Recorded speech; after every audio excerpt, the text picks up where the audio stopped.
Ma'am Sally, tapusin ko muna bayaran yung bahay ko bago ako bumili ng another property for rental. Okay ba yon? Actually, that's a very safe and disciplined plan. Gusto mong maging fully paid muna bago mag-invest ulit. And that's perfectly fine if that's what makes you comfortable.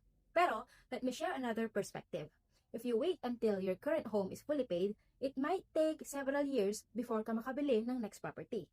During that time, sayang yung opportunity to start building wealth earlier. Here's where leverage comes in. Instead of waiting, you can actually use the equity from your current home to buy another property.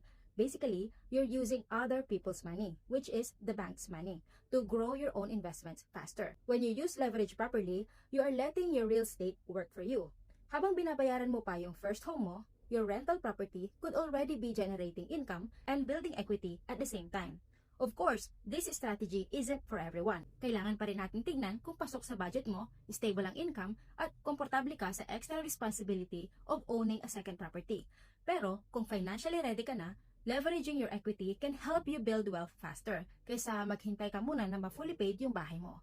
So in short, paying off your home first is a safe and low-risk path.